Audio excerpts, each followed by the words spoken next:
Hello, it's my pleasure to introduce the next two speakers for this session. They are Laurie Petrovich from North Carolina State University and Steve Brown from University of Arizona. Laurie came to NC State as a Gen Chem instructor in 2002, and in the past 5 years, she's been coordinating the labs at NC State, and she's been using WebAssign since about 2004, I think, or 2002, so she's got a lot of experience. And I'm sort of pleased that she's here today because in spite of the fact that she's now spending her summer teaching 2 teenage boys to drive. So, so in spite of that, she's making time for us to be here. Steve Brown is from University of Arizona, and he has had over 3 decades of experience with running Gen Chem labs. So we have 2 Gen Chem experts here doing labs with WebAssign. And he's been very, very extremely involved with all aspects of training teaching assistants at the University of Arizona. And he's been writing lab manuals for allied health sciences, for the science and engineering courses. And he's used WebCT, OWL, and also WebAssign extensively. So we're going to hear from them about how they use online labs with WebAssign. Thank you very much. It's a pleasure to be here today. I'm enjoying the humidity. With luck, I'll take a little home with me. We are missing it in Arizona. Can you hear me? Okay, okay. We're here to talk about labs. It occurred to me this morning only that many of you may not actually be involved in labs. So I'm very much engaged in the concept of using learner-centered education approaches and engaging the audience in presentations. This is a very large audience. And we don't have clickers, we don't have other kinds of ways of getting information from you. So we talked about it. We decided that we would do a couple of things. One is that Laurie's passing around cards now. We want to make sure that we do address things you folks might be interested in that we can address for you based on our experiences. So we're not requiring it, but if there's something that you would like to get from this session, something that you would like to make sure that we address, please jot it down on the card. We're doing this tag team approach here. I'm going to start by introducing the problem, and then I'm going to turn it over to Laurie, who's going to share her experiences with you. And while she's doing that, I'll go through the cards, and we will end at the end by seeing what kinds of questions you folks have come up with and make sure we address them. The other thing I want to do right away is find out what the mix in the audience is. So if from a show of hands you folks could share for me, how many of you actually have something to do with teaching chemistry labs, either indirectly or directly? Oh, okay. That's a good number. How many physics labs? Okay. How many of you have nothing to do at all with teaching labs? Okay. So I hope I don't bore those of you who have nothing to do with teaching labs. I hope that some of the things that we do here you'll find useful anyway, even though we are focused on the laboratory problem. And in a lot of ways, the laboratory is a real problem. One, I have taken to thinking of the laboratory as the red-headed stepchild of educational issues. Everybody who's involved, certainly at Research One universities like mine, views laboratories as being critical. They all say that, oh, you can't teach chemistry without teaching the laboratory. But the reality is, when you get down to the nitty-gritty, most faculty don't really want to be involved in running laboratory programs. And in a lot of places, the program is shuffled off to secondary type people, adjunct hires, things like that, people in situations like that. That's, to be honest, that's how I got involved so many decades ago and was allowed the opportunity to grow and evolve and develop an expertise. And I will also stress that at a Research One university, the main value of a laboratory program is providing employment for graduate students so they can then go in the research lab and do research and produce productive papers and outcomes.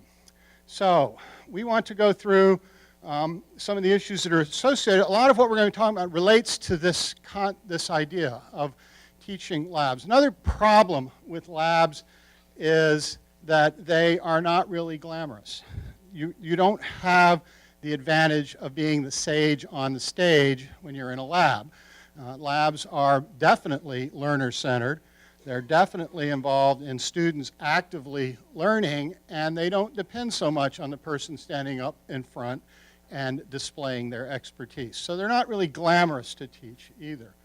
So we need to define the problem here. What is a chemistry lab? And I think this also certainly applies to physics and probably other disciplines as well. What can we use online assignments to do to help in the problem of teaching? How does WebAssign meet those needs? And then we're in the process, we'll share our experiences on this. Now, to provide this background, I'm going to use some data from a couple of studies that I've conducted over the years. One is a survey I did of universities and colleges, 76 total, of people who run programs, people in positions like Laurie and mine, and what they had to say about their programs. And then a survey I did of students based on their experiences using the pre-lab assignments that we are using at the University of Arizona. So go ahead. So the first question is, trying to get out, what do we do in a chemistry lab? And I, in the survey, addressed three different aspects that I thought were particularly critical that people might focus on. One is teaching students basic chemical knowledge. Next one, developing student lab skills. Next one, and developing understanding of concepts presented in lecture. I think most people agree these are three of the basic reasons why we put students in the laboratory environment. And then I posed the question to the people I was surveying of what they felt the emphasis was. And the outcome is that, go ahead, that there's a pretty much, people were in general agreement that all three are important and that we need to make sure we're addressing all three in the lab. And this will become important as we look at this because you use different techniques for teaching these three different approaches. And some techniques are better than others, and so we'll be focusing on that. So how do we do it? I've categorized here, tried to summarize in a bullet point list the way we go about teaching labs. In my experience, this is pretty much the approach that's used. Pretty much in disciplines. There are some variations on this. I've read some interesting papers about guided inquiry laboratories where were some experiments I read done in physics where students were thrown in the lab with no guidance whatsoever and just allowed to invent things on their own. That's a little harder to do in chemistry because they're more likely to hurt themselves. And also, people who work in risk management don't tend to want to do that with students. So this is pretty much the standard format. And so I'm going to talk briefly about each of these and what the survey showed. How do we create the experiments? Usually experiments are created by the person in charge. There doesn't seem to be much collaboration done on this. Some schools, there was some group effort, some faculty groups, but mostly it's individuals. Next slide. How do we present it to them? Generally, labs are presented in chemistry, and I think physics is pretty much the same way, with locally grown materials. We write our own experiments, or we pick and choose things and write them up and present them themselves. The number of people who were using nationally published lab manuals or nationally published materials was very small. Only 14% of the respondents used common type materials. Why is this important? This is very different than the lecture situation. How many of you write your own lecture books? We have a few lecture book authors in here. Now we've got a couple, but not very many. For the lecture, we get our material from a publisher. For the lab, we tend to create it ourselves. How long do we have in lab? The norm is about 3 hours. So we have them in the lab for 3 hours to do everything that we want to do.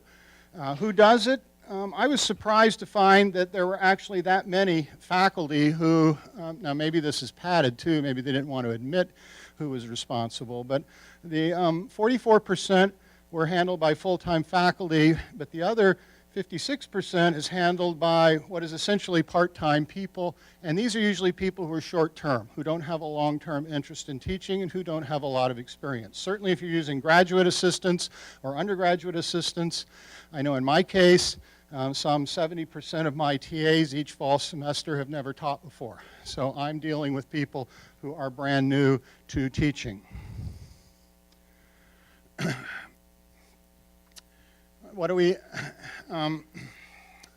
How do we have them digest what happened? Well, we're expecting them to go home and do it. We, on average, seem to be having them spend about 2.5 hours digesting what happened in class, and the consensus seems to be that students submit individual assignments. What does this mean? This means students are usually working on their own. We do encourage them to collaborate, but how many of them actually do that? We send them home to write up their assignments and then turn them in. So students, by and large, are working alone to process what they've learned in the lab.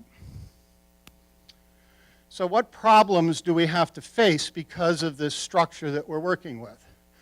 First of all, students don't know how to prepare for lab. In general, we can give them some direction, but in general, what do? They read the experiment, they try and understand what the experiment is asking them to do, but they're doing this on their own, right?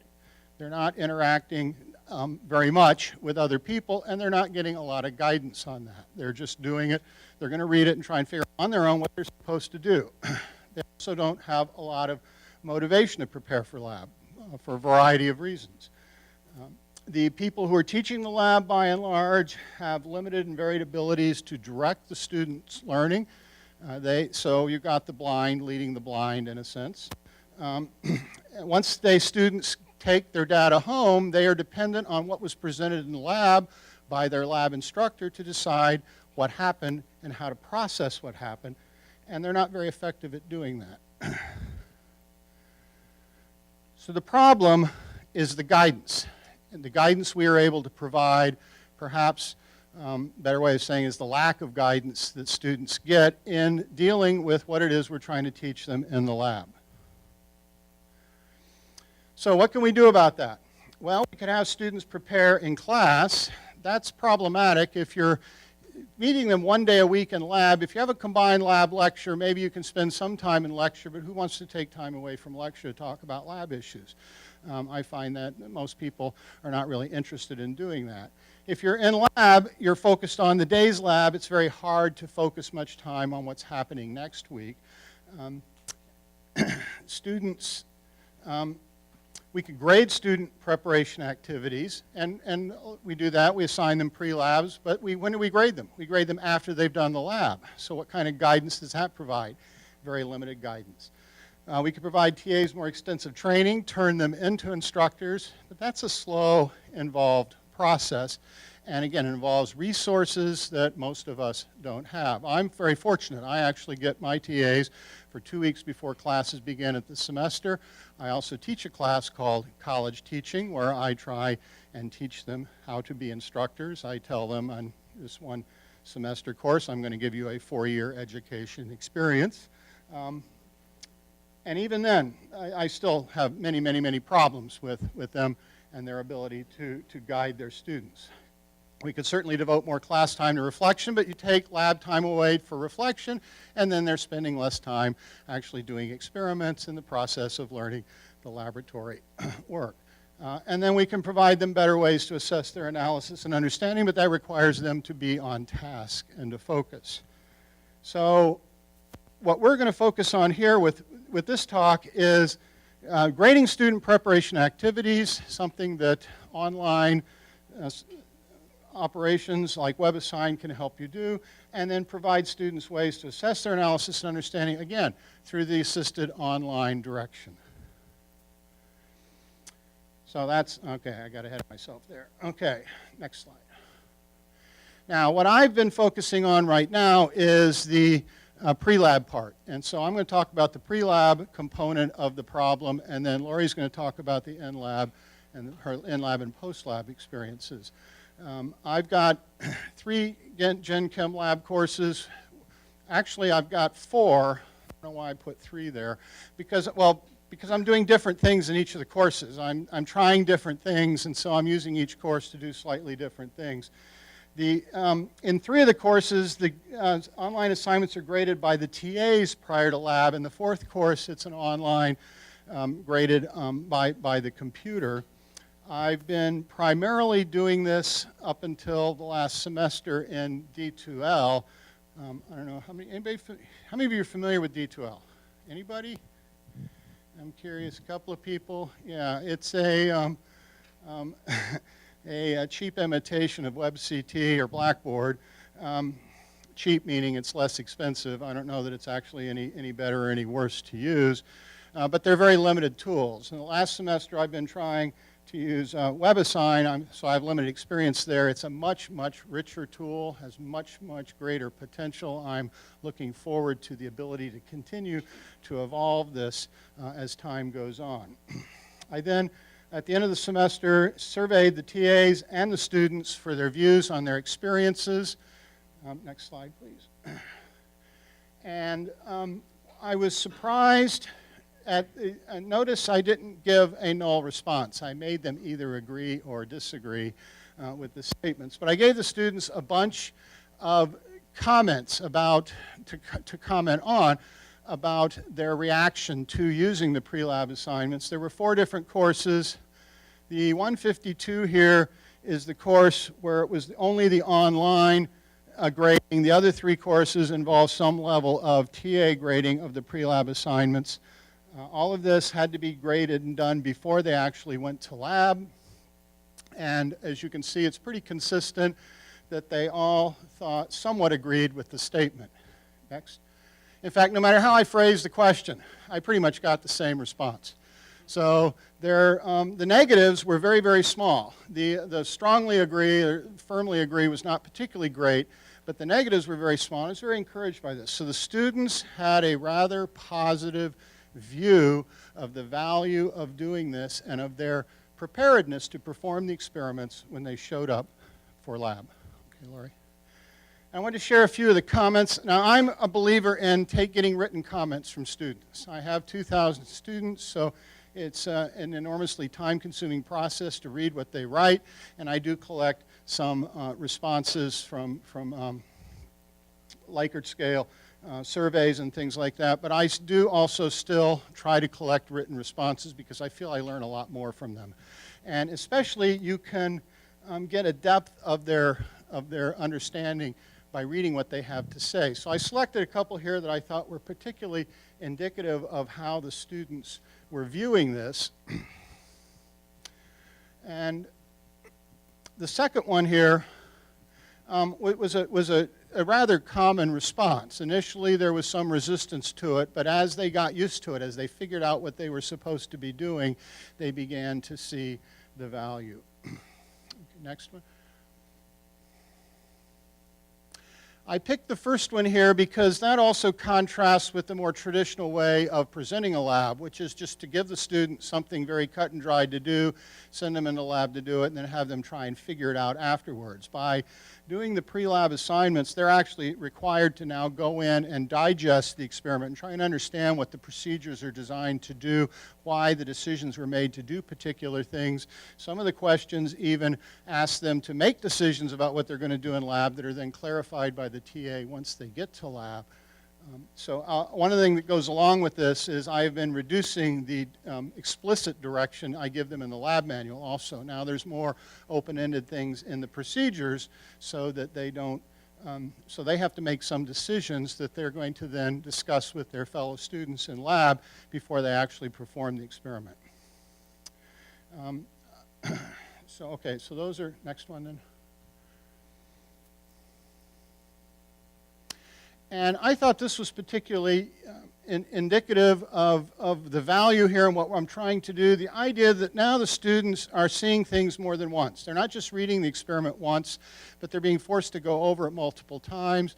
The repetitive nature, we all know that in learning it's important to repeat things, that the more times you review things, the more it settles in, the more chance you have to learn something. And that this student appreciated that, thought that was a useful thing. I thought was particularly valuable. Okay, so I asked the TAs a bunch of questions about their experiences and what they thought about it. The first one, it's not as exciting as I hoped it would be, but I have to admit here, a lot of this has to do with the buy-in on the part of the TAs too. And if I look at the individual TA responses, I can pretty much identify their approach to teaching the course. And some of these guys are into the sage on stage approach, and they want to tell their students what to do. And so they're not so much buying into this concept of letting the students develop their own understanding of what they're supposed to be doing. It didn't seem to make much difference overall. Well, there's an even there on the second one on how much time the TA spends talking. Again, I think that has to do with the TAs. But the third one, I think, is particularly critical in that this was for the 3 classes where the TAs had to grade the assignments online before they went to class. And I think, to me, this is critical. This is indicative of the most important value of using an online tool like this. It gives the TA a chance to get a feeling for what the students are thinking and doing before they actually have to face the students. So they gain a little better understanding of what they're working with. They can be more directed and more focused when they get to the lab. Okay. And then this particular TA, this was actually sent to me unsolicited. This is an experienced TA who taught a number of different courses for me. He taught this course before doing this, and then he had taught this, and as you can see, he had taught the honors course. In the honors course, students are usually much better at preparing for lab than in the non-honors course. And so I thought his comments were particularly valuable to me in deciding to continue using this approach. Okay, next slide. So I think that's the end of my particular part of the presentation here. I'm now going to turn it over to Lori, who's going to continue and share with you her experiences using WebAssign in the lab. Thank you. If you have note cards with comments, if you don't mind sort of pushing them that way so that Steve can pick them up and look through them, that would be appreciated. Okay. Now, I'm glad that I was paired with Steve on this talk because he's sort of at the beginning stage of starting to set up using WebAssign in the lab. I was very lucky. I was handed the complete package when I came in 2006, pre-lab, in-lab, and post-lab, but I've certainly had the opportunity to work with it and to tweak it and to improve it. And I'm here to show you that it works large scale at NC State Chemistry. We run about 5,000 students a year through our first and second semester chemistry course. That's 250 sections, about 60 different TAs. 40 of them are usually first years. There's some second and to fifth years, and there's some undergrads. And of course, if you're trying to hold on to the tail of a tiger this big, you need yourself some stress release tactics, which I can talk to you later during the social hour about. All right. Now, what do I see and the TAs see as far as student advantages to using WebAssign in chemistry labs? No lost papers. It's all on the computer.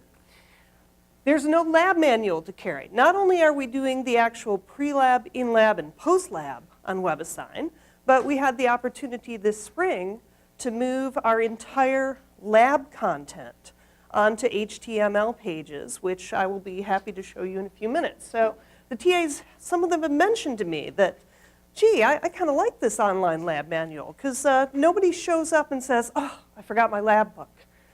No, you didn't. Just log in. It's right there. Okay. Another thing that we find is an advantage for the students is their calculations or their observations are checked immediately. And of course, they have the opportunity to correct if they get a red X and get to a green check mark if they've calculated the pH wrong or if they have somehow used Beer's law incorrectly to figure out their concentrations. So they're processing it right in lab as they go along, entering their data with a TA available to come by and say, oh, well, you have a red X because you put in the concentration for the absorbance instead of the other way, okay? Y is the absorbance. X is the concentration in this line, okay? And finally, grades up to date.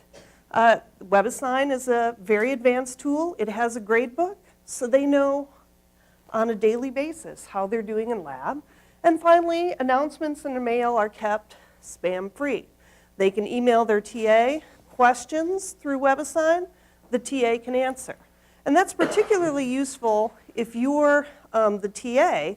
And imagine that in your email you get an email that says to you, hey, I have a problem with question 7. I'm not sure how to do it. I think my answer's right, but it's being marked wrong. If you get that regular email, question 7 of what assignment? In what section? But if you use WebAssign email, you can look and say, I see they were working on post-lab 4.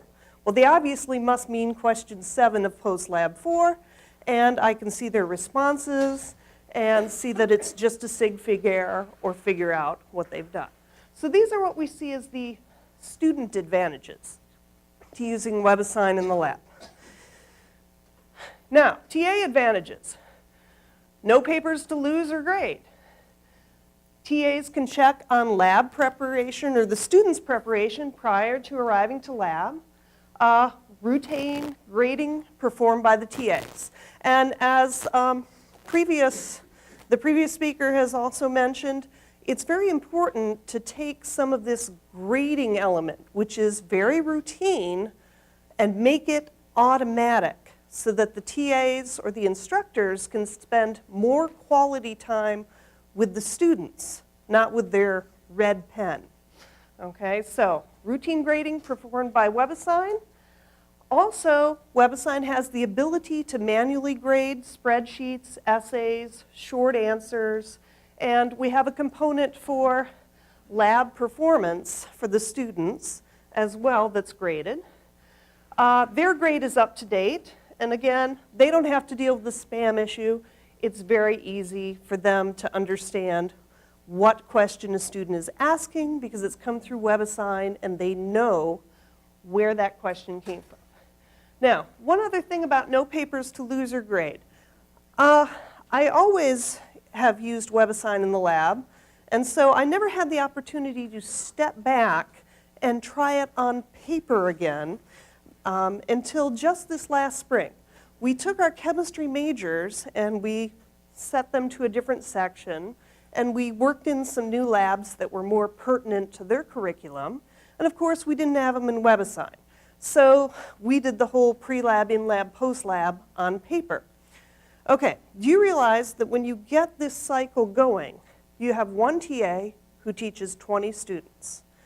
This student must turn in a pre-lab, in-lab, and post-lab for each lab. So they're doing pre-lab and in-lab for the lab they're doing, and then post-lab from the previous week. Okay, 20 students times 3 sheets of paper. How many pieces of paper is that? 60 pieces of paper per section. So what if you're a TA that has 3 sections? 180 sheets of paper a week, right? So we quickly realized as we were doing this majors course that, you know, we have to rethink this and cut down on the amount of paper. So I don't know if you or your coworkers are dealing with a lot of paper, but certainly WebAssign is your way out of it. Okay, now what does this do for me? One thing is consistency. There are 250 lab sections. I would like all the students to get a very similar lab experience, a very similar grade for their effort, and a very similar preparation for when they come into the lab. You know, there have been times previous to us having the in-lab and WebAssign where, you know, students come by and they say, my lab data is being graded harder than my friend who's in such and such a section on Tuesday. How can that be? Well, it isn't anymore, okay? It's all graded consistently from section to section. So that helps address those complaints, and I have not heard any complaints of unfairness in grading in quite some time. Grading is scheduled such that TAs do not fall too far behind. Those of you who run labs, you know that you have those few special TAs. You know, I'm sure you're calling their faces up right now. You know the ones who wait until dead week to grade every single lab report and send you an Excel sheet with the grades in them, yes? Well, they can't do that with WebAssign. Even if you have a portion of your assignments on WebAssign, there's still the slot there for them to enter the grade, and I, as the administrator, can look and see who's falling behind, who's not entering their participation points, whose students have got all Ds because grades aren't being entered. And so rather than waiting for student issues to build up and students to wend their way to my office and come, you know, with their red faces and their irritation, I can see this building and address it with the TA before it becomes an issue.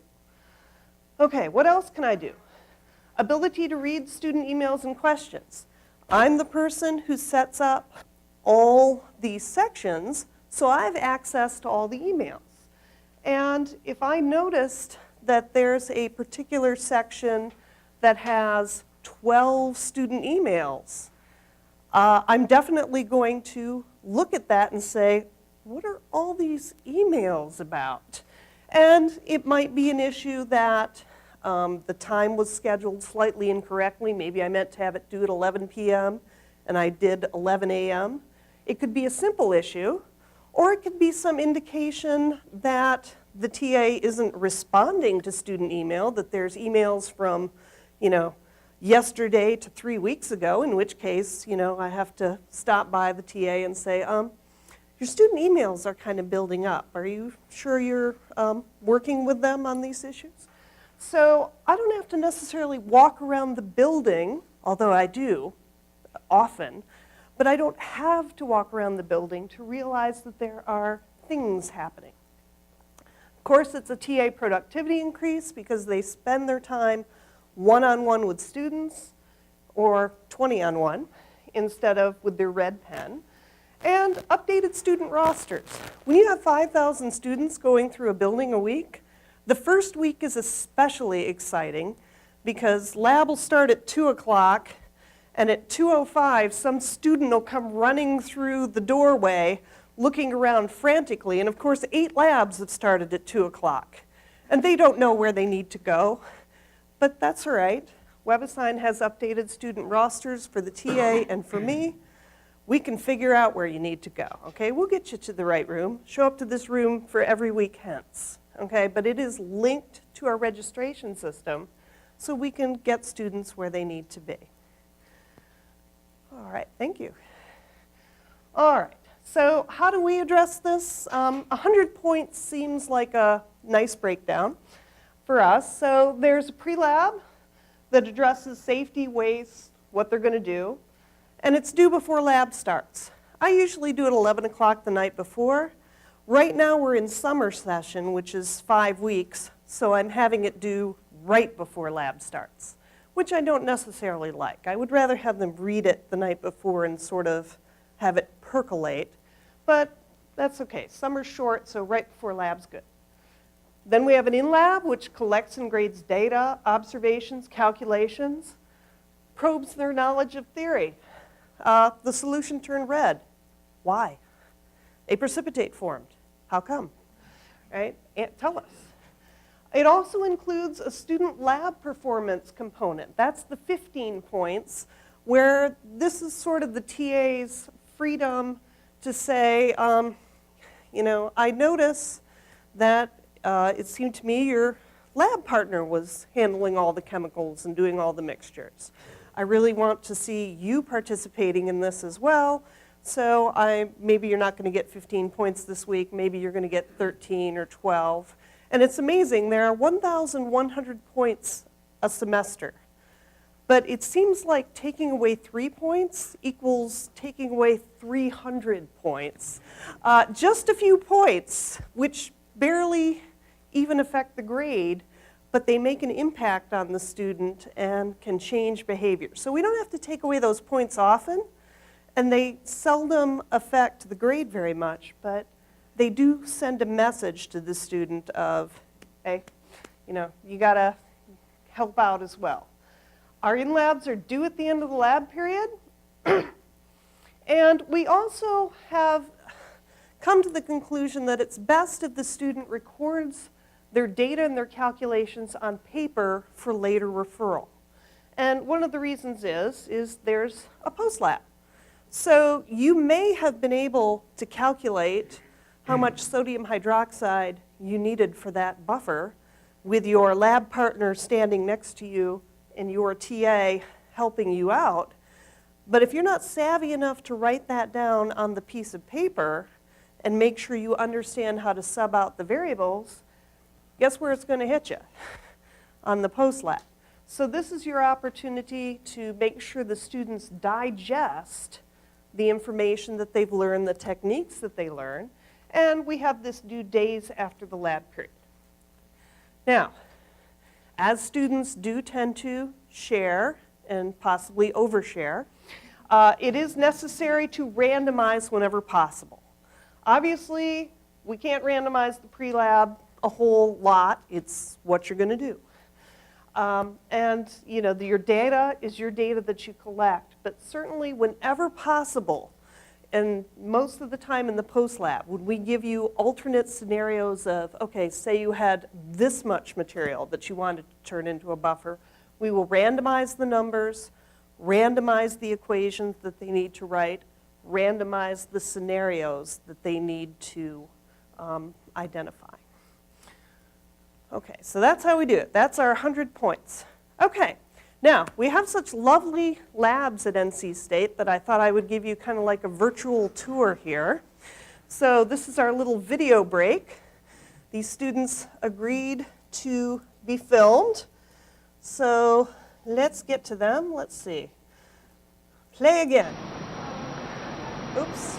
Here is one of our typical laboratories at NC State in the Fox Chemistry Building. And as you can see, as I sort of pan around the room, there are 1, 2, 3, 4, 5 benches, some hoods and back, and each bench would contain a typical lab setup. Each bench has 2 sides, so we can host 20 students. Right now, the lab is empty. The students haven't started lab, but they're certainly expected to do their pre-lab assignment before the lab occurs. So, at any computer, not necessarily one in the lab, students may go and first look at their general chemistry lab manual right here. They can come to the experiment we're doing this day, which is equilibrium, and go over some of the purpose, goals, introductory material, equipment, safety, waste, all these sorts of items, and the actual lab procedure. And after reading that through, they should be able to do their web-assigned pre-lab assignment, which is shown right here. I'll open it up for you. There we go. Which again involves some procedural questions about what they're doing for the laboratory today so that they arrive prepared. These Dell all-in-one computers, there are 10 of them in each room, 1 in each lab station, so the students can read the lab manual and answer their in-lab questions as they go along with the lab procedure. Okay, that was the first one. Now let's get to, I'm not so good at operating multiple windows. Let's see. Open folder to view files. Here we go. All right, now lab in operation. Here we go. Okay, here we are back at the same lab at 2:15 this afternoon. You can see that it is now occupied by students doing their lab experiments. So I'm going to zoom in on these two ladies here. Do you want to give your names for the camera? Sure, I'm Christiana. I'm Elise. Hello. Hi. All right. So right now they are working on their lab assignments. Have you collected your data already? Yes, for this part one. Okay, for part one. So you have lab manuals that you're writing your data down and your observations, and now they're going through the in-lab questions and getting ready to submit. All right, well, I'll leave you to it. I hope you get lots of green checks. Okay. Some more students working away. Oh, yeah. Got some actual well plates going on here. And once again, some data up here. And again, just like most students, they've got one open to their lab. Oh, both of them are open to your labs. Okay. How do you guys follow the directions? I printed off. Oh, you printed them out. Okay. And you find that that's easier to have them printed off? Because I know some students look at the screens. Yeah. And This way I don't have to switch between windows I found on the computer. okay. But I printed off the computer, so. Well, at least it's not 125 pages, which is the lab manual. It's just a few cents to print, and then you have them to look along. Want to give your names for the camera? Michael. Michael? Kendall. Okay, thank you very much, gentlemen. Okay. Yeah. Hello. Hi. Everyone say hi. Okay. And here, ladies, they prefer, I guess, to work on the screen? Yes. Okay. Why is that? Because Michael over there likes to print it out. Less paper. Less paper, okay. Do you love trees that much, or you just don't like lugging stuff around? I just don't like it. Okay. All right.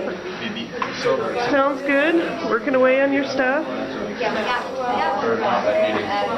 Here's Nathan helping some students right here. Nathan's the TA. All right. Well, you get the general idea of how it looks. Thank you. Okay, now that was our qualitative lab where they make observations, and it's not a very calculational lab. And just so you wouldn't think that we did all simple labs in well plates, I did want to mention that we have also a quantitative lab with much nicer equipment, and so let's just visit a few more students, only take a few more minutes. Oops, this is the same one. Hang on, we need these students. Oops. Okay, now I'm entering our actual quantitative lab. The previous one was qualitative, where they just made color observations. But here we are in the second semester labs, where they are doing a pH experiment, courtesy of Microlab. You want to say your names for the camera? I'm Charlie Brady.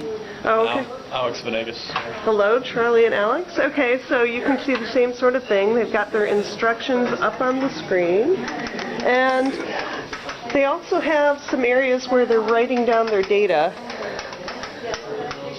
Do you find it easier to write down your data in your calculations, or would you just rather do them on your calculator and put them in WebAssign? You make better, it works better if you write it down.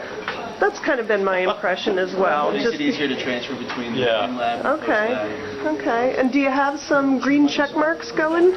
No, or are you? not yet. Oh, Still okay. mixing up. Oh, you're making your solutions, of course. Okay. Are we on buffers this week? Yes. Oh, all right. We're making some buffers. Exciting stuff. Okay. Well, I'll just pan around the room. Ooh, look at that. Dusting off the balance. Nice balance used there. Okay. So, here are some students who've got their in-lab up and must be getting ready to enter some data. Yes? No? Yes, ma'am. All right. Oh, here they are switching to the Microlab screen, finding out their pHs. Now, I notice you print out the procedure as well.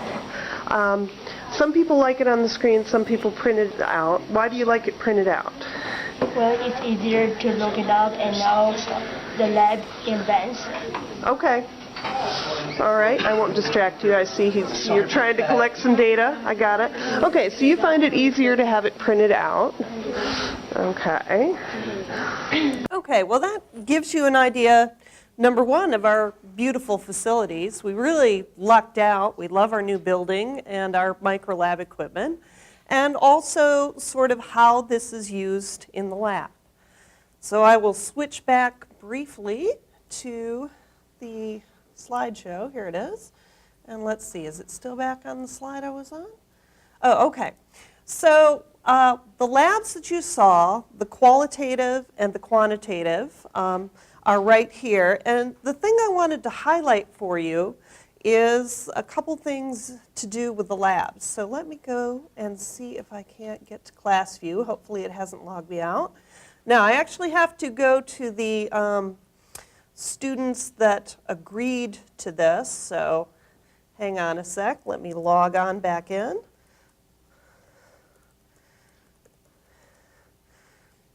No, please don't remember it. Okay. Here we go. All right. So a couple things for you to note just on the in-lab that I've mentioned. Come on up. Here we go. All right. Now, this is where they would be doing Le Chatelier's and recording their observations. So they're adding particular reagents, and they're having a notice on what happened to the color. Did it go darker red? Did it go pale red? Did it go colorless? What concentration were you changing? What way did the equilibrium shift? And what items changed concentration by increasing or decreasing. Now, you notice at the top here, I've got this little message. Green checks and red X's are not displayed for this lab question. Okay, you don't want to reduce your labs to monkey work, where there are 3 submissions and 3 potential choices from the drop-down menu, right? I mean, that's an exercise in silliness. So for selected questions, and this would be one of them, you turn the marks off. Now, certainly they can see what portion they have right at the top, but we want to make sure they are doing the experiment, recording their observations which are right, and not just clicking on buttons and guessing with their 3 submissions. So the previous speaker called it gaming. I like that term. This is our way of getting rid of gaming, okay? So sometimes in the question design, it's very important to make multiple questions together so that it becomes an exercise in observation, not just clicking buttons. Okay, the other item I wanted to mention to you, here's some things about theory, was that this is where the 15 points comes in, and we give our TAs a participation rubric. Okay, where did you show up on time? Did you finish your WebAssign pre-lab? And if they missed that due date, there is online a written pre-lab that they should be printing out and answering and having the TA hand grade, which of course makes the TA very cheerful, so students try to avoid that. Okay? They're ready, they have a pen. I have to change this. Now that we've changed over into the spring, I should say lab worksheet, not lab manual, okay? But, you know, did they wear their safety glasses? Were they documenting their data? Did you work effectively with your lab partner? And some of these, you know, I've kind of, you may recognize these from NC State physics. I mean, I definitely went and asked them, what sort of things do you grade your students on in terms of participation? So this is our TA's stick. Okay, so that sort of addresses the in-lab and what goes on there. The other item I wanted to make sure that I addressed was, let's see, like I said, I'm not terribly good at this. Here we go, my classes. The post-lab. Okay, the post-lab is where you want them to have done their experiment, learned something about Le Chatelier's, and be able to use Le Chatelier's on other systems. So they didn't do this red to yellow experiment in lab. They didn't do this one, okay? But we're going to ask them about this scenario in their post-lab, to ask them, do you understand Le Chatelier's? Apply Le Chatelier's principle to a different situation, okay? And there's randomization here as well. This is where we can add randomization. So instead of acidic solution, it may say basic solution. We took the red out as well, so they don't know. And maybe it says cooling instead of heating there. And of course, there are 4 combinations. So, we're individually questing the students to make sure, do you understand it? What I also like about this is that we go back to previous labs. And this one happens to be going back to lab 3 and says, you know what? In lab 3, you were also doing something that had to do with equilibrium and Le Chatelier's principle. So this was lab 8. Now go back and think about lab 3. Think about the reactions you did. Think about what were the equilibrium constants.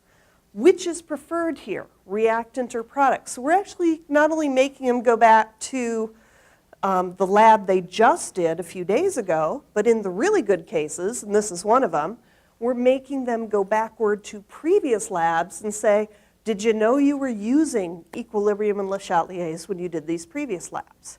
So we like this particular feature. The last item that I wanted to show you, because I know we're getting close to time, is the quantitative part of this. And I would like to mention to you, I'm going to go into past, so I won't show you the buffers one because we're running a little short on time. But I would like you to notice that WebAssign has the ability to take the student's data, and Sabra won't mind, she's a very nice student, and go through and take their data and calculate a line and have them put in their line and then start working backward and figuring out what molarities and concentrations they have. So it has contingent calculations where based on their observed molarity that they think they made and their observed absorbance, they then have to take an absorbance of a different solution and work backward to molarity. So whatever they put in these boxes defines this line, which they need to get correct, defines this calculated concentration, which is dependent on their own data. So this is a type of assignment where you don't submit the whole question at once because it's contingent on previous responses. They usually enter a few, submit, enter a few more, submit, enter a few more, submit. But this is your real-time checking to say, do you understand Beer's law? Do you know how you generate a curve, which is, that's not bad, pretty linear, okay? And furthermore, given an absorbance in your calibration curve, can you get back to what your concentrations were?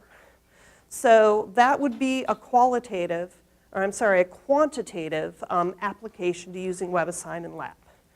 Okay, we are running toward the end, so I will finish up my portion of this and say my thank yous, and then I'll turn it back over to Steve.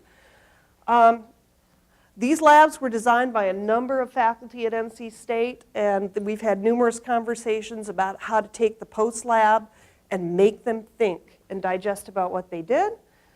It's a gorgeous building. And WebAssign, we've worked with extensively to make sure that we've gotten that lab manual into HTML format, and it went very smoothly, and it was a good experience. So if you're contemplating putting your labs online, because they are sort of custom per school, I've been through it, it works. Okay, to my co-host. Thank you, Lori.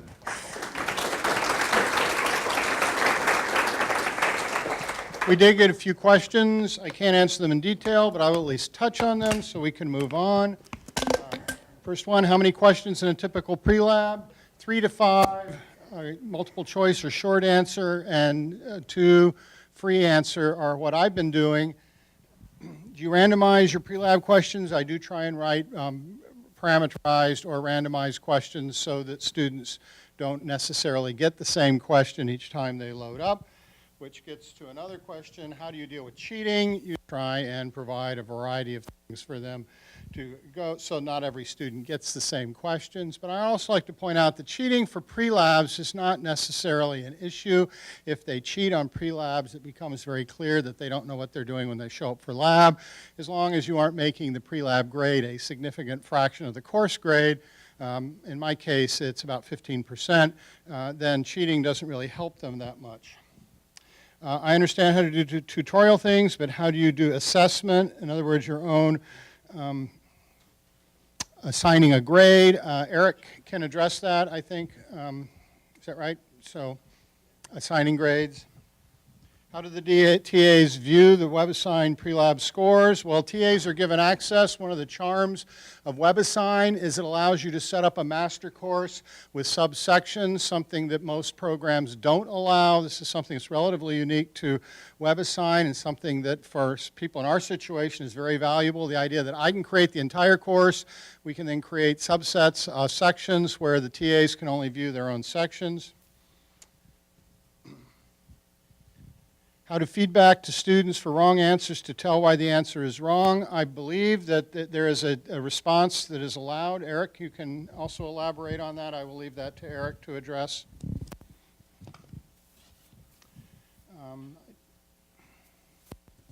And then Pat Legoyne, if you would catch me during the session at the end, I'll be happy to talk with you about doing pre-labs. And there's a comment here from Sarah Narayan, who is interested in, yes, I'll be happy to chat with you also. Thank you, folks. It's been a pleasure chatting with you this afternoon. Take care.